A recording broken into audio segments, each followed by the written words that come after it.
Or again.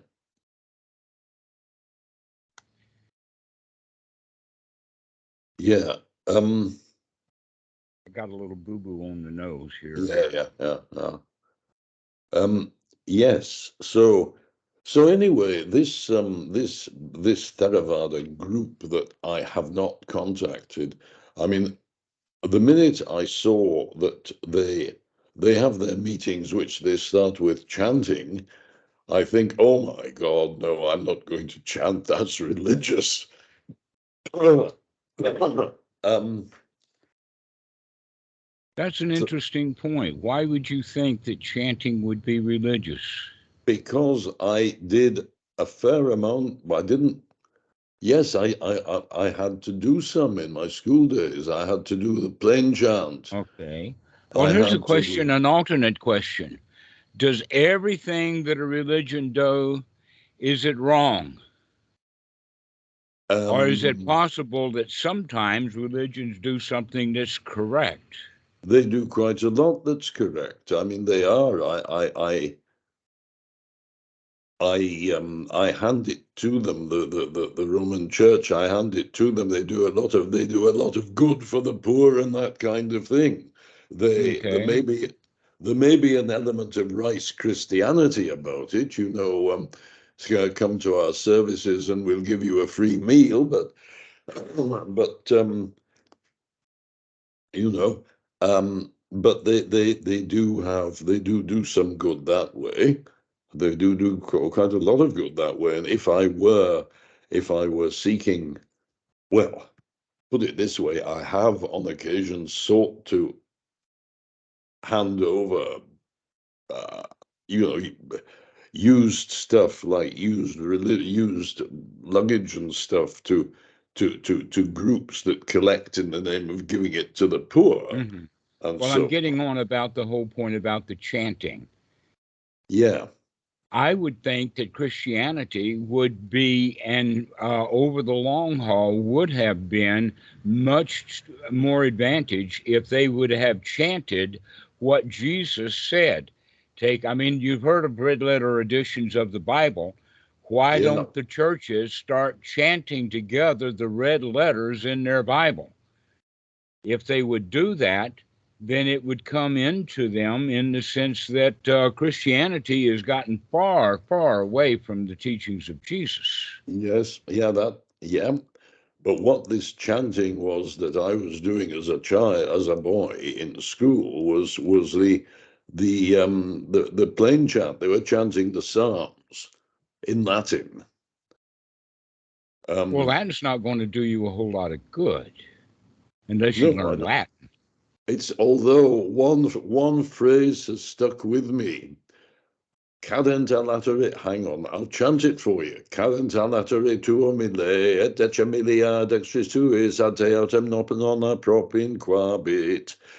Now, that means that is Well, a it what? doesn't matter what it means. I got it. Let's ask this question though. Do you not think that by you learning that you help develop your mind? Oh yeah, oh yes. I mean that is memory. That is good that way. Yeah, it's called memory. That's one of the advantages of those cultures that their education system is all about chanting. I mean, Yeah. madrasas, many of them do nothing but teach the kids how to memorize the Quran, Yes. Yes. I know. which in a way teaches people how to gain a photographic memory. Mm-hmm. All right, so there are some advantages. This is one of the things that I have talked to the various students who go to the Wat, and they hear the chanting and they want to know what the value of the chanting is. And the answer is that for kids, it really helps develop the mind. For adults, the same thing is true. Also, if you know what you're chanting, it helps to remember, revive, and open up, just like I was talking about if they would chant what Jesus said, but they don't. They spend more time, in fact, in Paul, Revelations, the Old Mm-hmm. Testament, and all of that kind of stuff, rather than hanging in there with what Jesus said. Mm-hmm. But Jesus said some weird stuff like you rock up at at sort of an hour from sunset to do a job, and the master pays you for the whole day, and so that sort of thing. I mean, I that's didn't just quite catch that. that's the parable of the the guy who the master who is paying his workers for a day's work, and people come on late on the job, late in the afternoon, and they get paid the same money. And this annoys the workers have had to slave all day for the job, on the job. All right. Here's a And point. Don't take that literally. That there's a metaphor in there, and that is that we're all alive. That the wages are the wages that we have gained is that we're alive, and we all get paid the same wages. But some people have short lives, and some people have longer lives. But we all stay alive, and so putting in a shorter day is what they agreed to. The guys who are saying, I agreed to getting so much money for a full day's wage, and now who am I angry at because somebody else got a better deal? well, yeah, fair enough, but there we are. um, That's like saying that the guy who gets paid for a particular job, the guy next to him makes more money than he do. That happens in law firms. It happens, in fact, in a lot of corporations that are called merit-based. You're not supposed to know yeah. what other people are making because it only causes jealousy. Mm-hmm. Mm-hmm. And Um, so that's the teaching that Jesus was giving there in that parable. But the point that I'm making is that what Jesus said is almost never listened to. And yet in Buddhism, what we're chanting is actually, though it may be in Pali, it's an invitation to learn some Pali so that we can do a better job of understanding what the Buddha said rather than relying upon other translators who have their own axe to grind. And yeah. so I'm not against chanting, Mm-hmm. but I No. was when I started doing it. And in fact, I was really happy at Wat Suan Mok that almost no one who was a full resident of Wat Suan Mok went to the chanting. The only ones who did the chanting were foreign visiting monks. But when I got with Mahasamsak in Wat Greensboro, I changed my mind with him because he, first off, studied under one of the world's best chanters at Wat Po. In fact, his mentor was uh, the the Thai monk who went to Burma for the Sixth World Council in 1954, 55, 56. And over a 3 month period of time, this monk chanted the entire Tripitaka. Wow. Now, when we start chanting, we say, wow, it would be really hard to learn one sutta. But if you learn one sutta, the second sutta is easier. The third sutta is even easier than that. And pretty soon you get in the role of being able to remember things. And that's why you have a few world experts. I mean, humans can do this kind of stuff. He Mm-hmm. wasn't the only one, by the way, at that conference who did that in an opposing hall or maybe at a different time. A Burmese monk also Mm-hmm. chanted the entire Tripitaka, and all the audience was sitting there with their what kind of book they had in either Thai or Burmese, script to follow along to make sure that the guy got it word for word as well as Mm-hmm. that. Okay, but only people who were being interested in chanting would have bothered to go to such thing. And so we can see that there is value in the chanting. But you originally called about a guy who was not religion and said that why would you go out of one religion that in fact was quite damaging to you into another religion? Is that one part of what we opened this up with? That is what we opened this up with. Okay, so let's go down that one for a little bit. Um, that in fact, my one-liners, as you were speaking, we can repeat and put into context. Um, that in fact many, many people in the West will see meditation as a word meditation that they associate with religion, especially the Catholic Church. That in fact, in many of the places that I know of, they will use words like vespers or Yeah, yeah, meditations as written things down, things to meditate upon, that's or right. Yes. to figure out, contemplate in that way. Hmm. And so meditation has historically been a contemplation, like Yes. contemplating the Trinity or contemplating the compassion of Mother Mary, or Yeah. those are the various things. All of the above. And so what we're doing here is a mental development. It's a training for the mind, and it's not meditation. But somehow or another, the word meditation has been stuck on to all kinds of things that are not actually within the context of meditation. But I can appreciate that what he was saying was for you, he sees that you've joined a religion after having been damaged by one. You've joined another religion.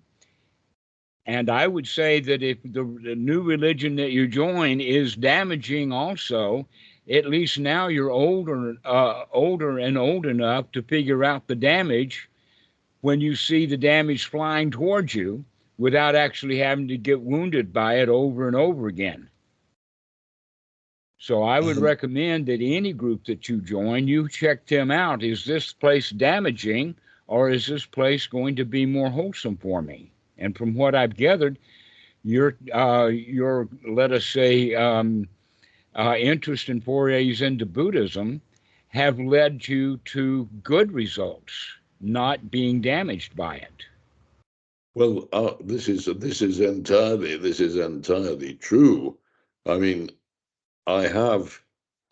This is going to lead me on to things that I will ask you about practice, actually, um, but yes, yes, the results I see as good, and but I mean, I do not. I I say to people now, I follow a Buddhist quote meditation unquote practice. I said, but I don't identify as a Buddhist. Uh huh. Um, Well, why don't you then, instead of using the word meditation and perpetuate that falsehood, why don't you call it mental development? because that's what people understand. Because meditation I is what people know, but understand they will about. understand it wrong, and you can help them get that straightened out. That this is Uh-huh. actually a practice of mental development. And in fact, you could go so far as to use the word mindfulness, because mindfulness is a very common word now that's used, and it's certainly a better word than meditation. Yes, but that again, mindfulness, he seems to come with its own baggage. I mean, it's seen as, Boy, it sure does, doesn't hmm, yeah, it? yeah. No, And go ahead. so going on to actual practice. I mean, this may be, well, I'm really, well, I find myself, um, the exercise that you talk of remembering, what I seem to be remembering as much as anything at the moment from time to time is the fact that the, I can get into the first jhana. Okay, I remember Mhm. that, and it pretty much progresses from there. The Hmm. question arises, And congratulations for that. well, thank you, but or it Mhm. doesn't always, but sometimes the hindrances are too strong, especially doubt. But um, various things. I mean, well, things that do well. No, sorry, I'm trying to get my what in order what I want to say. All First of right. all, there is this idea that there is this. we can call it a memory. I call it the sort of trigger or whatever that sets me off going down that route. And there is a tendency to think of this as some kind of stable existing thing in the mind, which I take it that it cannot be, because everything is conditioned, and this must also be conditioned. It is not. I'm not sort of contacting the eternal or cosmic consciousness or something like that. That sort of exists No, out of time and you're space. I not mean, contacting anything on the outside. You're yeah, contacting something on the inside. yeah, Yeah. yeah. Um, And but so the cosmic consciousness is within the mind. It's not out there someplace in the cosmos. yeah, Okay. but then it's only a thing in the mind that is conditioned by one having a mind. It's, you know, Right. on that But that's basis. that's a wholesome, healthy condition that the Yeah. mind exists in order for you to have other conditionings. But some of the conditionings are wholesome and some of them are unwholesome. Much of what you got out of the Catholic Church was not wholesome for you, Mm. but some of it was. Yeah, Like, yeah, for yeah, yeah. instance, you're okay. So let us say that there are various kinds of memory or to remember. For instance, you Right. can remember the chants, or we can remember songs. We can remember sequences of events. Hmm. Some coders can remember code. Yeah. Okay. Now, there's another kind of memory, which is just a memory of the past, which is Yeah. related to that, but we reminisce.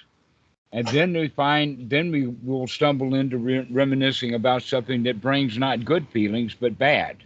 And so remembering and reminiscing about the past is kind of dangerous, to where remembering a song or remembering a chant is not so much danger. It took, in fact, some skill. Now, there's another kind of remembering, and that is the remembering to do something in the future. But the one that we're really looking at is the one to remember to wake up into the present moment, to remember to be here now, to remember to come out of our old memory systems and to come into the present moment. So, in a way, we're saying that we're developing the memory to forget all the things that we remember and pay attention to new input. So that's the kind of memory that we call mindfulness, except that mindfulness is not a good translation of this. Hmm. What the original Pali word was sati. Yeah. I know. And that often I use the translation of sati to be wakey wakey, wake up Hmm. to this present moment, to be here now. Hmm. And that is training, because we have been trained to remember things in the past. We have been trained to be able to remember long sequences of words. I mean, I'm pretty good at that. Not as Hmm. good as you as a Latin, but I've got several things like Well, once upon a midnight dreary, while I wandered weak and weary upon the tales of forgotten lore. Now, that's American, not British, so you probably are not going to remember that one. I But might do. I can go all the way through. 'Twas the night before Christmas, and all through the house, and not a creature was stirring, not even a mouse. The stocking was hung by the chimney with care, and hoped that St. Nicholas would be thee there. When mine a kerchief and I and my cap would just settle down for a long winter's nap, when out on the lawn there arose such a clatter, I sprang from my bed to see what was the matter. The dew on the breast of the new fallen snow, I gave luster of midday when one with the objects below. And what to my wondering why should appear but a miniature sleigh and 8 tiny reindeer. And I can go on to, I mean, I've already gotten about half of it done.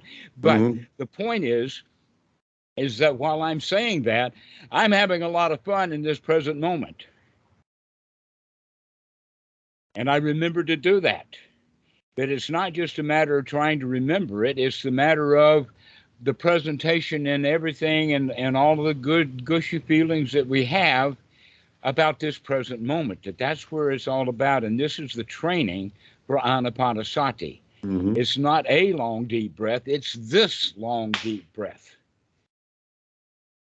That's the whole point of it. And this is a training that very few people go through, even those Buddhists who call themselves meditators. They're not training themselves to wake up and be here in this present moment. And we're using words like mindfulness and meditation often get in the way of what we really need to be doing, which is wake up and smell the coffee at whatever level coffee is at the moment. And I can understand then that your friend is who is non-religious is completely confused because we're using the same words that the religious people use. And I would go so far as to say, yes, let's give the Christians the word meditation Uh-huh. Uh-huh. and stop using it. And But and let's give the medical doctors who use the word mindfulness, we'll give them that word mm-hmm. and stop using it. And then between you and me, there's another word, and that is Buddhism. And we can give that word to those people who want it and let them Uh-huh. have it. Right. That I am not a Buddhist. I've been a bhikkhu for many, many years, but I'm not a Buddhist. I appreciate the Buddhists in Thailand, and there's a lot of them. But Yeah. but they don't practice what the Buddha taught. Yeah, yeah, sure, sure. That in fact in Thailand, much of the Buddhism is in fact a religion, just like it is in the West. Well, I mean, I've been in the sort of tourist monasteries in Thailand, in Bangkok, and well, in Bangkok really. I can't remember being anywhere else. And I mean, it's the well, it's all, and I've been in them in Hong Kong too. It's all in one way or another sort of messy, and people are doing silly, superstitious things like buying gold leaf to put on the Buddha statue and so on, which is not going to do anybody any good, so far as I can see. But The what did jewelers and always the gold they salesmen, they benefit. yeah, but what it did always impress me was that there was a kind of overall sense of peace in any Buddhist monastery that I've been in. That's Um, true.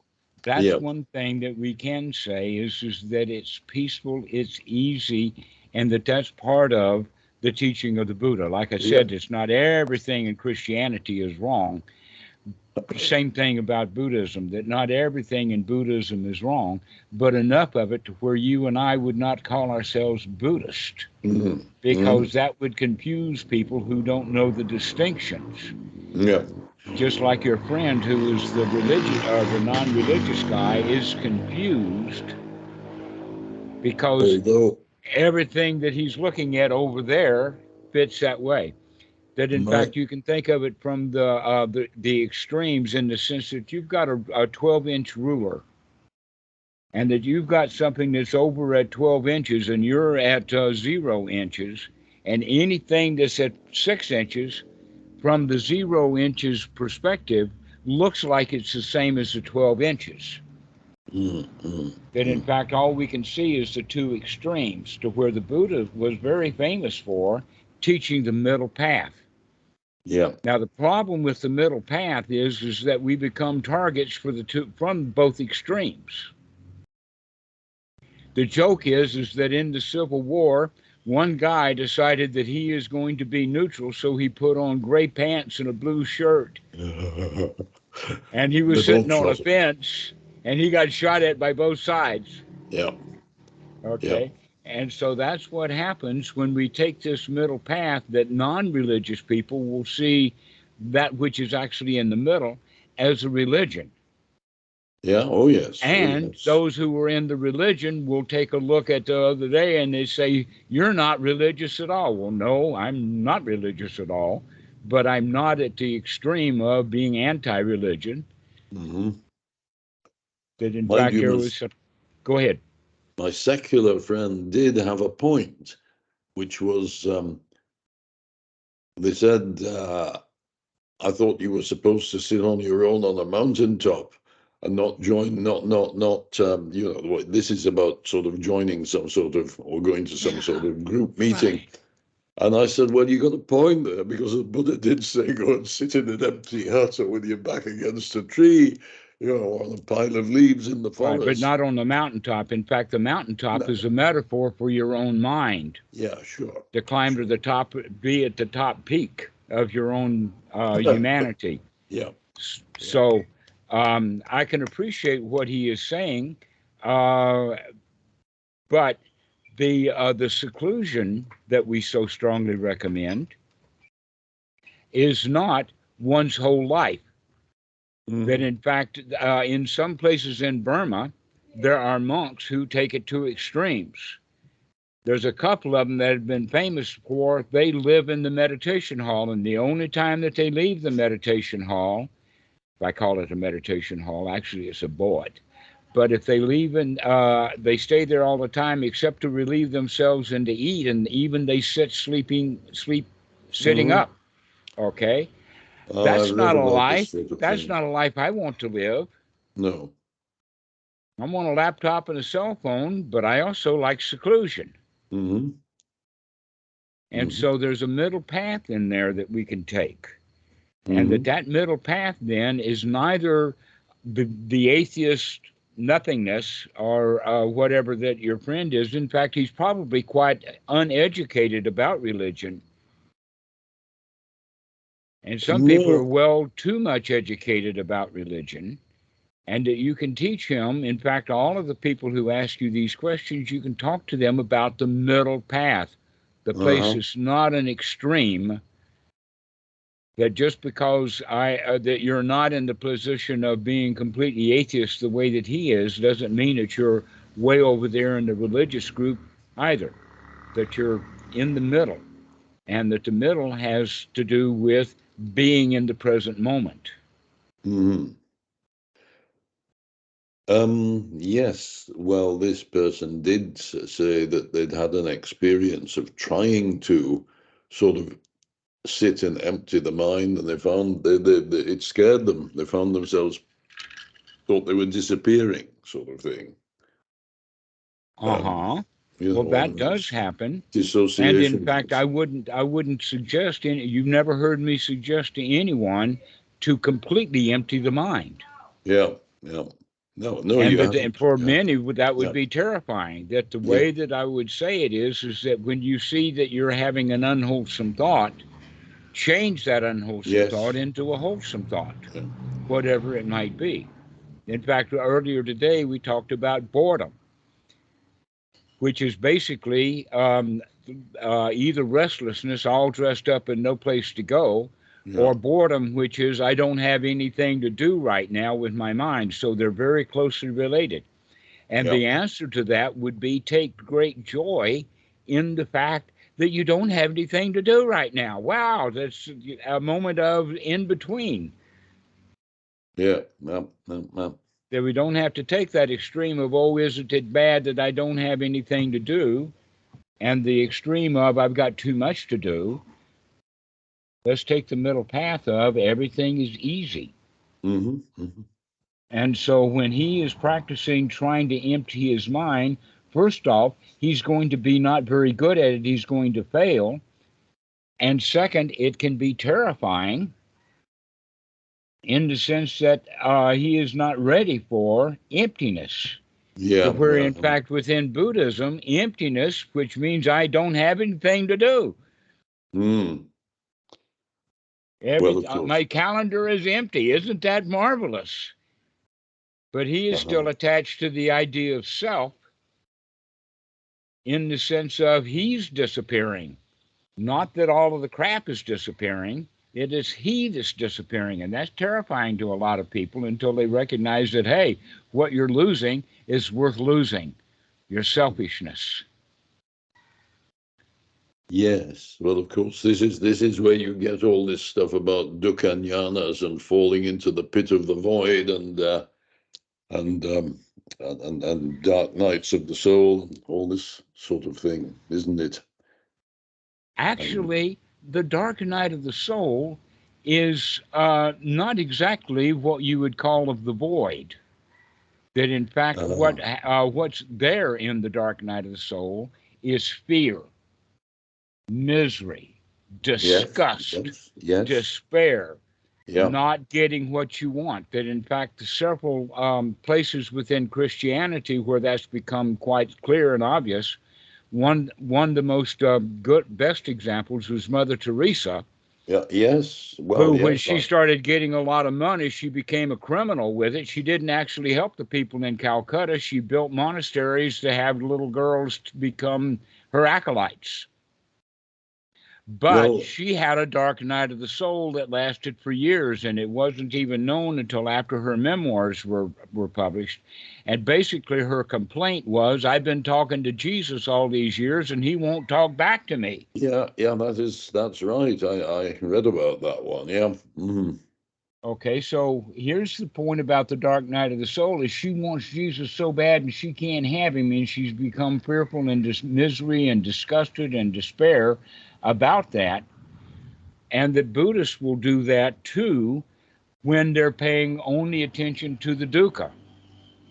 This Uh-huh. is what we do mean by mindfulness and vipassana practice: is look at the dukkha, see the dukkha, get more Yeah, dukkha, see yeah. that this dukkha is related to that dukkha. Look, let's go down this dukkha rat hole, and pretty soon they wind up in their own city dump. Mm-hmm. Mm-hmm. And that the way out of that is that as soon as you see the dukkha, which is the unwholesome thought, you get rid of it right then and Yeah. there. So if I'm angry, I can say, wait a minute, this guy doesn't control me, that I've gotten angry at him because I let him get to me. Now, here is a thing relating to anger. I have found myself sitting, trying to, well, okay, I sit down. I do I do the breathing. I follow the anapanasati practice. I know that I'm carrying an anger and a resentment about some particular incident, recent incident, involve, that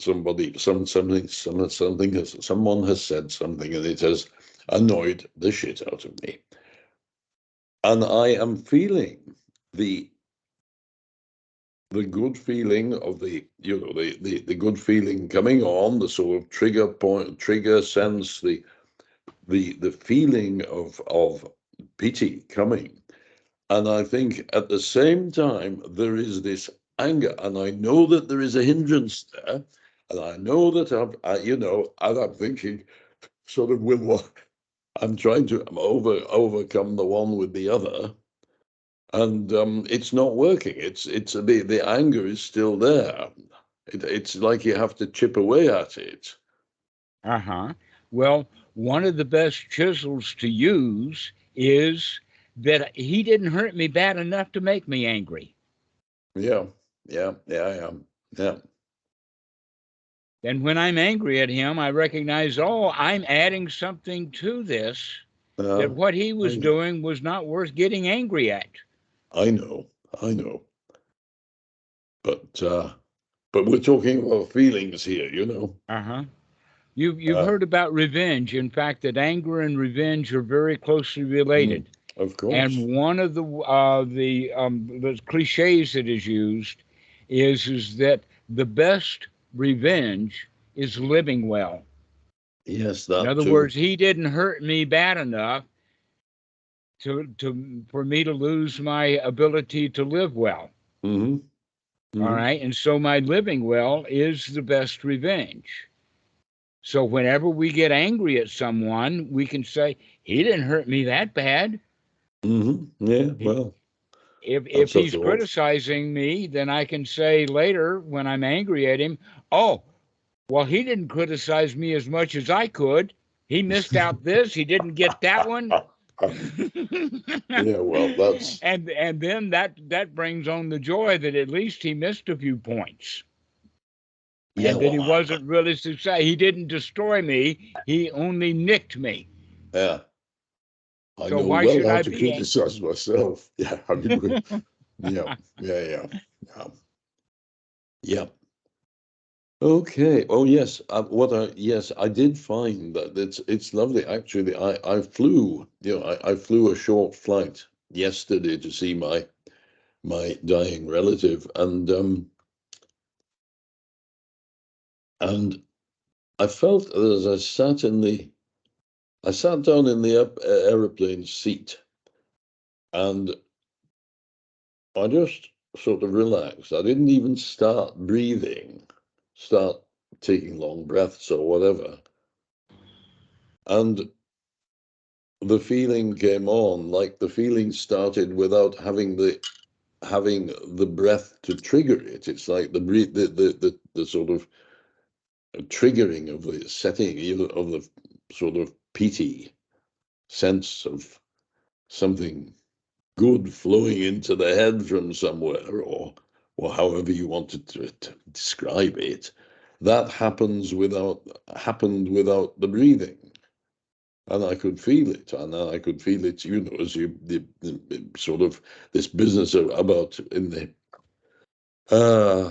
ones the sort of that Brasington uses to teach it about it suffuses you. It's like the sort of um all these metaphors of the guy with making the soap and so on. There's a sense of getting suffused with it. But that came on. That sort of came on, and that seemed to propel the breathing rather than the breathing propelling it, which is strange. It feels good when you breathe. Yeah. Allow it to, I mean, it's marvelous. Can you imagine that you don't like breathing? Well, then stop doing it for a while. I've tried. You can try that. You can try that. Yeah. And then you'll like the next breath when you breathe. And then, in fact, if you let the breathing become so uh, slow and gentle that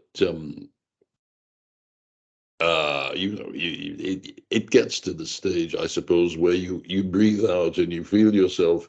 There's still some more in there, so you pull the belly up and out it goes, and then you can sort of pause at that stage and think, well, nothing in there. And you think, well, I'd better have some more and take it in again.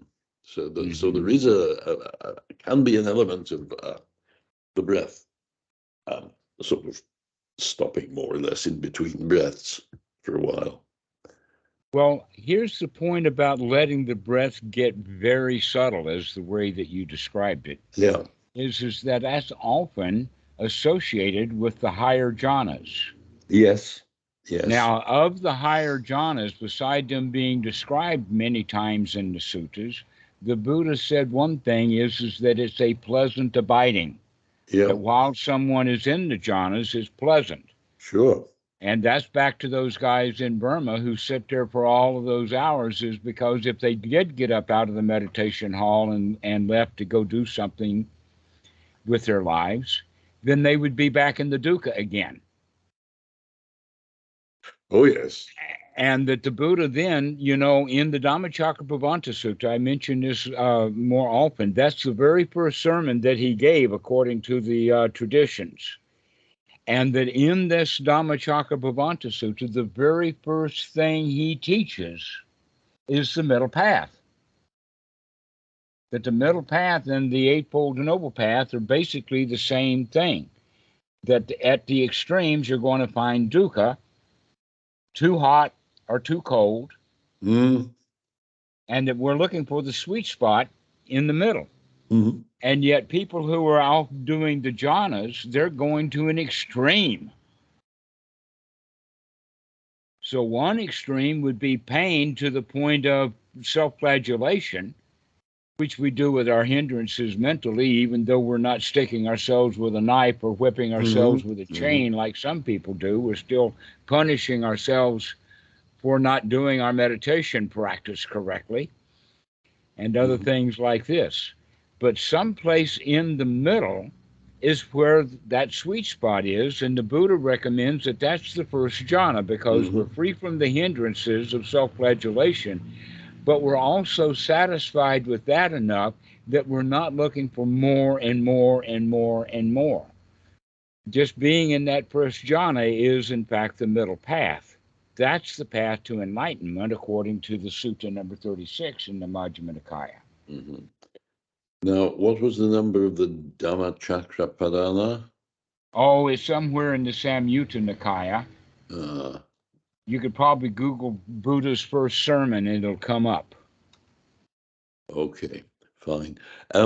What? Yes. Now, here, that put me in mind of something which now has slipped out again. Oh, yes. But,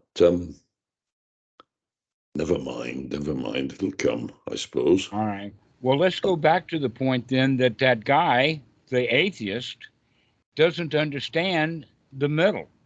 He either sees everything as black or white, up or down, back and forth, rather than letting things be in the middle. Which, by the way, that if you've done any, let us say, geometry with a graph, the middle point for the both up and down and back and forth is zero. Hmm. There's nothing there. Hmm. Hmm. Hmm. That, and so this is a place that we can come to, that middle place where there's no problems. There's nothing to do, no place to go. And that's the part that he's missing out on. And so maybe you can help him understand that really the correct practice is to not be religious and to not be anti-religion, Hmm. Hmm. but to be present, be in the moment. Well, this is now. Hang on. I mean, this is what I need to do, not be anti-religious, because I've been playing at anti-religion for 40 years or 50 or something, Uh-huh. I've been doing anti-religion I quite know you loudly. won't let go of the fact that they injured you. You still have resentment and revenge to get. Yep. I tell you what, why don't the two of us get a bomb and go to the Vatican? At least we can blow up the guards and the gate. You don't want to They say won't let things us in like with the that. bomb. You don't want to. You don't want to say things like that on the internet. I know, I know. That's why I'm saying it in the sense of humor. I know. Have you ever Yeah, found? Have you ever heard of a policeman with a sense of humor? yeah. Every one of them have a sense of humor. They just don't want to show it to you, Yeah. but they will. Yeah. They're Maybe. trained out of having a sense of Of humor, course. and Of that course. training I know. doesn't always work. I Not know. always. I know. But I understand what you're saying. Yeah, that it's dangerous to talk about getting our revenge. We're Mm. not supposed to get revenge, but we still hold that quality. We still hold that old anger. Mm. And what I'm asking you to do is to start playing with it. Turn it into a Mm. toy. Recognize that you're not going to get any revenge. Mm. And Well, so why carry it? Live well instead. yeah, yeah. Also, you can recognize that whatever the Catholic Church did for all of those centuries, hurting all of those people with all of those power plays and all of those divine rights of kings and all of that kind of Yeah. stuff, you've got a pretty good life. Oh, yeah. Yeah. Yeah. So they didn't do that much damage, even though they tried to damage you over and over again when you were a child. It didn't stick. You got out. So don't blame them for your seeking revenge and your resentment. Recognize that that's something that you're doing that's unnecessary, causing yourself your own suffering, because you're not going to get revenge from the Catholic Church. As I mentioned, in fact, earlier before we started the call, if you were going to call the Catholic Church to complain about the fact that they had damaged you, who are you going to talk to on the phone? other Oh, than you're going someone to, who is continuously getting damaged by the Catholic no, Church. you won't even get that. You won't even get far. It'll be like any other large organization. You'll get a robot answering. You get one of these talking robot things, which Uh will huh. which will refuse to let you speak to a Now, human. I mean, that's, I would believe customer that the Catholic service. Church will Hmm? just keep the robot going, but most banks and other places, the robot will get tired of not being able to give you what you want, and then they'll eventually give you to a human being. Yeah, well, that is true. That is true. I mean, eventually, if you hold on long enough, oh boy, Uh huh. yeah. Well, don't get your revenge up, and you're feeling damaged by the robot too. Oh, oh So, no, that's what it's there for. So you'll get damaged and you'll go away. It's to yeah, it's to stop you, you know, so doing many anything but big giving the corporations, organizer. that's the only number that you have. But with your Catholics, I mean, you've got Catholic priests, you've got building managers. It's actually, I would think, for the Catholic Church, would be easier to get a telephone number of someone that does not get guarded by a robocaller. Yeah, You could call your local pastor and tell him how much that you got damaged by the church. He may, in fact, start talking about he's more damaged than you are. it's entirely You left possible. and he's still caught in it. That's entirely possible. Yeah. Well, okay. One more Since point about that, and that is that on the internet, I have found out that there is a website and an organization behind it that is dedicated to serving preachers I know that one. Yes, I've who seen that. who have tried to leave the church but can't, because if Yep. they leave the church, they'll lose their job, they'll lose their livelihood, they'll lose their family, they'll lose their housing, they'll lose everything if they quit the church. And so they keep going along to get along, and they wind up in great dukkha. Hmm. I mean, there are a number of one-liners that a preacher could say from the pulpit, and he'd be out of a job probably that day. Yeah. Oh, yes. That is interesting. It's particularly. Like God is everywhere, I've got him in my pocket. Mhm. That'll get you in trouble. Of course. Of course. Oh, yes. You got to follow the script. Hmm. And Um, so these guys have to follow that script, even though they don't believe in it mhm. anymore. So go call one of those priests. Mhm. Get him to confess to you. Yeah. Well, there you are. Yeah. Well, what this. Yes. The other thing. Yeah. I do feel again this sort of. I do feel a reluctance to join in things, though. I do feel a reluctance to actually go to any kind of Buddhist group, and I feel a reluctance to um uh, I can to understand that. to sign up the OSF. Sign up. You've got all this stuff about sign up. Um, Okay. Well, here's the point about that. You're seeing it as an organization, I am indeed. and I'm seeing it as a group of friends, my friends. And you could use some friends. And Mhm. oftentimes the friends will be found among friends. But if you think of it as an organization, especially if it's got even the twinge or the hint of religion, then you're going to be against it. But if Mhm. you can recognize that there's a lot of interesting things and maybe some interesting people in there, Yeah. rather than Yeah. seeing it as an organization, because believe me, Open Sangha Foundation is not organized.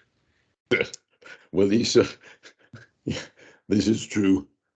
Well, no, I don't say I don't know that this is true. I just know that um the podcast stopped, and Hmm? which is why I spoke to you and why you put me onto the other guy, the Carl, is it the Irishman? Who was Oh, you running mean the them? Podbean? Yes. Okay. Well, Yeah, yeah, did yeah, you see that get started back up again? yeah. I did the I did the subscription for it. I know, I bunged and you it's that. Yeah, and that's back running again, as but far that as was I just know. but that was just for my benefit because I don't like I because I like to listen to podcasts where I don't like to listen to YouTubes because I can't put the YouTube in my pocket. It switches off. I can't turn the screen off and the podcast, the YouTube switches off. I can't do anything else while I'm Ah, that's while I'm interesting. while I'm listening to watching a YouTube. Whereas if I get it as a podcast, I can go for a walk or something while listening to it.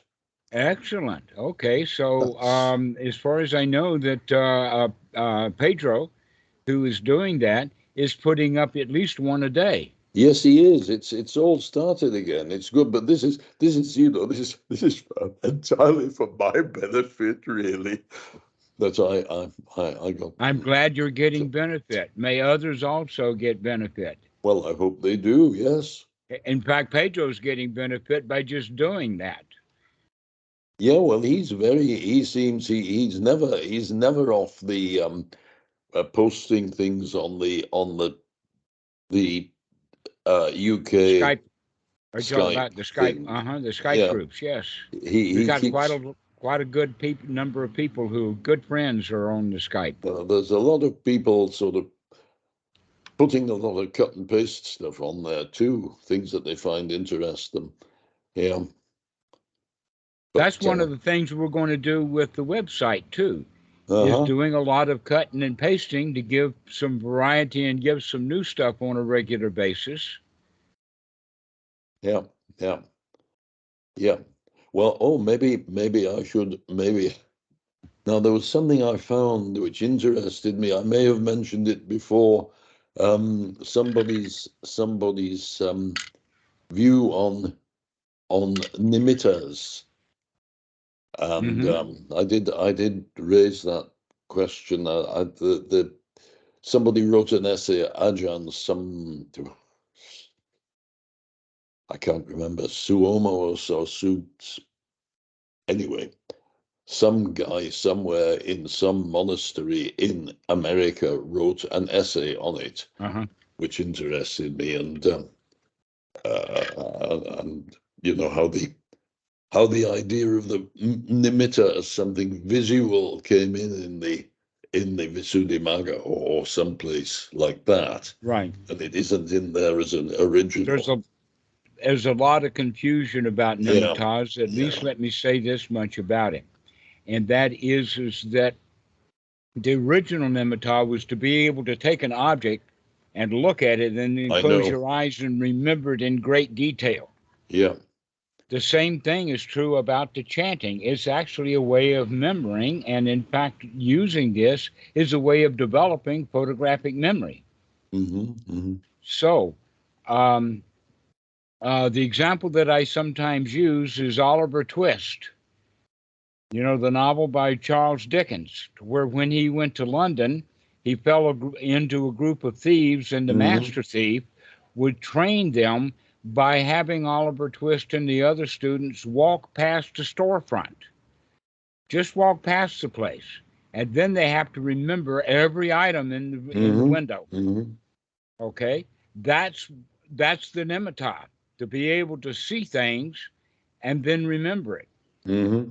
One of the things that I would do, for instance, let us say, because I remember this exactly, to see a very quick screenshot of a whole bunch of jets in formation.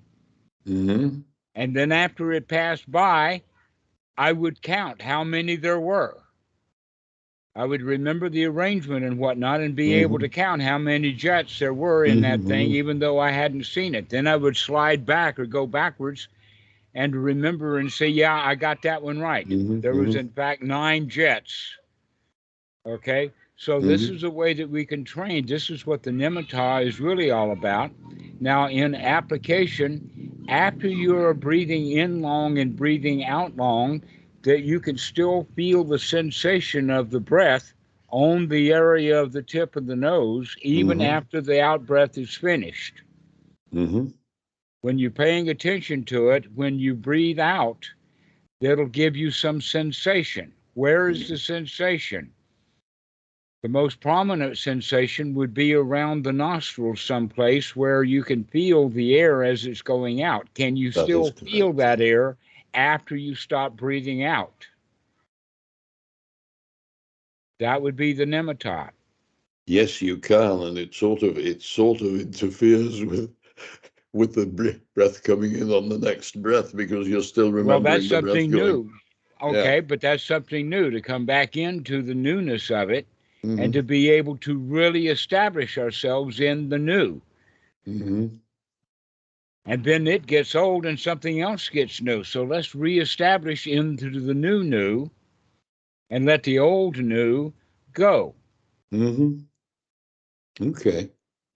So that would be the nimitta of the moment. Whatever you're looking at, when you close your eyes, you can still see it after you close your eyes. Once you've heard something, you can stop listening to outside stuff and repeat what you just heard. Yeah. Yeah. So that's what a nimitta is that's that kind of memory that we want to develop in order for us to be able to do those long chants. Yes. So memory and nimittas are very closely related to one another, Uh-huh. but it has to do with the experience of the here now. So after you breathed out and having the sensations of the breathing out, when you stop, you can still feel those sensations momentarily, but then when you start breathing in again, you've got a whole new set of sensations Mm-hmm. to pay close attention to. Mm-hmm. Another example of that is the guy opens the door to his apartment to rush in to go to the bathroom, and when he comes out of the bathroom, he can't find his keys. Well, he just used the key to open the door. Only And it, 5 minutes ago, he had that key, but he wasn't thinking about it when he set it down. mm-hmm. He either threw it on the couch absentmindedly or put it on the dresser absentmindedly or something. He's not paying attention. But the way that we can remember where those keys are is because we've got the nimitta. We've got the memory of where we put that thing. Mm-hmm.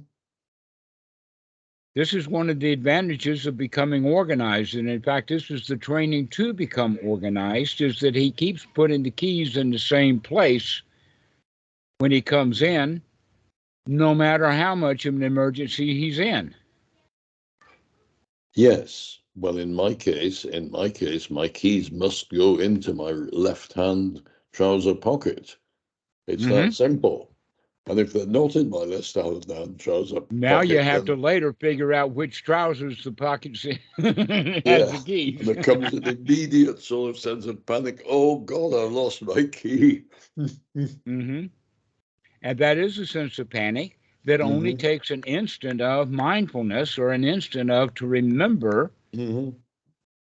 or the sati of wake up when you're setting your keys down. Mm-hmm.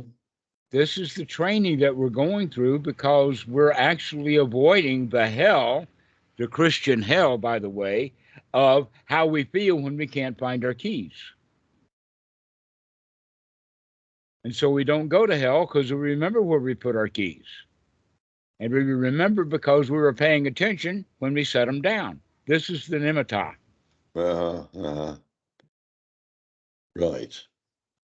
Okay. Easy Well, enough. So don't go to hell by forgetting as- about where you put your keys, but better still, don't go to the hell of hating the Catholic Church. Don't go to the hell of feeling like they damaged you. yes, well, They taught you some good stuff.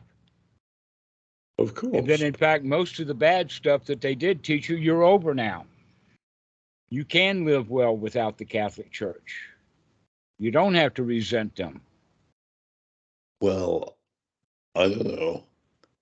I'm the same way with the Baptists, except now the way that I look like the Baptists is every time that I think of them, I start howling with laughter. What a ridiculous group of people that is.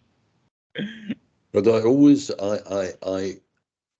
think of the father of the my relative who's now sort of looking at the Grim Reaper sort of thing,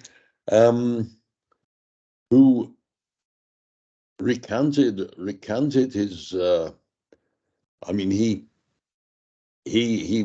well, you know, he did the whole Catholic thing for sort of. And he pulled out somewhere along the line, and he was always regarded himself as a humanist, and I think, and then at the last minute he called for the priest, and you know, That's what they're hoping for. I'm Last not. rites. No, what I'm afraid of is that I'll not have the balls not to call for the priest. Ah, but this is the whole teaching of the Buddha. Then, in fact, regardless of which group or form of it goes to, they have this thing about what's going to be your last thought. Yeah, What's going to be your last thing that of you do? course. And the answer to that would be, ha ha, it's finally over. I can really take a rest now. I'm dead. Okay. So, can we practice planning for that? Can we practice by being happy about our thoughts of death? Old people, they want to live longer and longer. I'll be very happy when I'm dead or dying, at least. I know that it's over. As Robert Frost the poet said, I've got long to go before I sleep. Miles to go, Long, wasn't it? Yeah. yeah.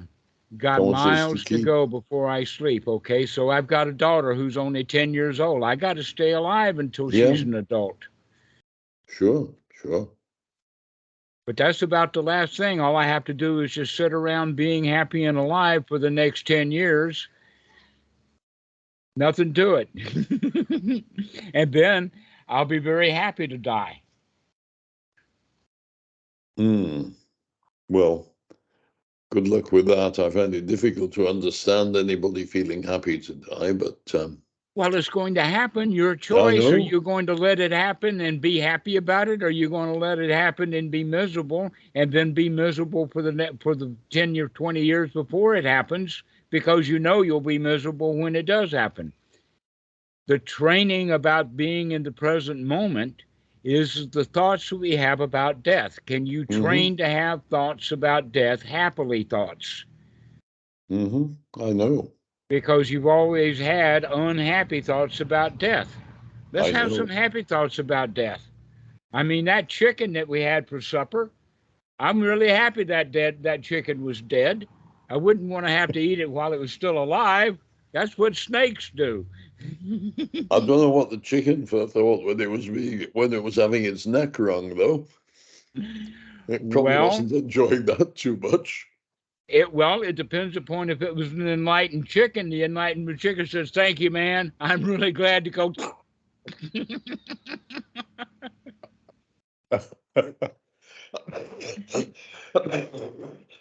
Yeah, death happens. Are we Now we're going to be getting there into the. for it and happy, or are we going to be miserable when we die? Because if we know we're going to be miserable, then we're going to be miserable long before we're dead, just thinking about death. So let's start having some wholesome, happy thoughts about dying. I have to say that if anybody watches this as a YouTube, if you put it up, at least they'll get a laugh out of the thought of us trying to get into the mind of the dying chicken. I know. I mean, A happy dying chicken. And he was even more delicious because he was happy to give his life for my dinner plate. yeah. Or even the enlightened chicken. An enlightened chicken, right? They're happy to go out. Yeah, I'm sure that's right. Okay, well, Okay. on that, at Let's least we've had. happily end this call. It's going to be dead meat in 3, 4 minutes or less. Okay. Cheers then. Thank you for all of that. And we will speak again in a while. Ooh, okay. All Cheers. right. Go teach Thank you. your religious friend about the middle path. Yeah. Okay. Cheers. Well. Bye bye. We'll see you later. Bye bye. Cheers.